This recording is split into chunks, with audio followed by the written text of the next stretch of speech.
Bold করে stump ভাঙলেন Shariful Islam. ছোট পুঁজির ম্যাচে বাহাতি এই পেসারের আগ্রাসন টের পেল কিউই ব্যাটাররা। মুস্তাফিজ নাহিদ রানারা দলে না থাকলেও শরীফুলের সুইংয়ে কাঁপন ধরেছে নিউজিল্যান্ড দলে। পাওয়ার প্লেতে একা হাতে প্রতিপক্ষের ব্যাটারদের সাথে ছেলে খেলায় মেতেছেন এই বোলার। বল হাতে শরীফুলের আগ্রাসী বোলিংয়ের স্টাম্প ভাঙা নিয়ে বাকিটা জানবো প্রতিবেদনে। স্বল্প পুঁজির ম্যাচে যেখানে বাকি বোলাররা ছিলেন ব্যর্থ, সেখানে শরীফুল ইসলাম একাই লড়াই চালিয়েছেন বুক চিতিয়ে।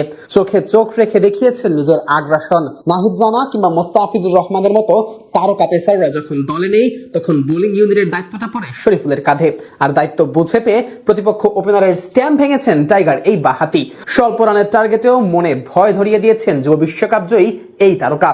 আর একটু হলেই কিউই ব্যাটিং লাইন আপের কোমরটাও ভেঙে দিয়েছিলেন এই পেসার। ঘটনাটি ঘটে ইনিংসের চতুর্থ ওভারের প্রথম বলে। আগের ওভারে 2 উইকেট তুলে নিয়ে তখন পুরোপুরি ছন্দে শরীফুল।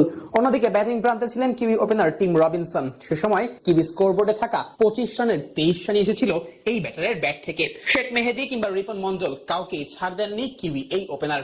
আর এই ব্যাটারের বিপক্ষেই ফুলার লেন্থে দুর্দান্ত এক ডেলিভারি করেন শরীফুল। রবিনসন ডাউন দ্য ট্র্যাকে এসে বড় শট হাঁকাতে গেলেও বল সোজা গিয়ে আঘাত হানে স্ট্যাম্পে, আর তাতেই দুদিকে সরে যায় স্ট্যাম্প।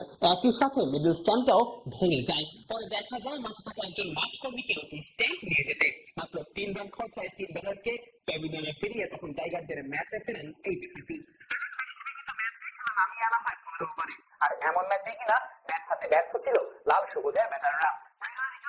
ভালো পেলেও পেস্টি বাধায় মোমেন্টাম হারিয়ে ফেলে, যার প্রভাবটা সরাসরি গিয়ে পড়ে টাইগার স্কোয়াডে। 15 ওভারের মাঝেই অল আউট হয়ে যায় লাল সবুজেরা। মাত্র 102 রানেই থামে টাইগারদের ইনিংস। মাত্র 103 রানের লক্ষ্যে ব্যাট করতে নেমে কিউইরা যখন ঝড় শুরু পায়, তখন নিজের প্রথম ওভারেই আঘাত হানেন শরীফুল। প্যাভিলিয়নে ফেরান কেটিন ক্লার্ককে। সেই ওভারের শেষ বলে আবারও আঘাত হানেন এই বাহাতি। এবার তার শিকার হয়ে ফেরেন ডেন ক্লেভার। দুজনেই শরীফুলের সুইং এর কাছে পরাস্ত হয়ে ফিরেছেন লিটনের হাতে ক্যাচ দিয়ে।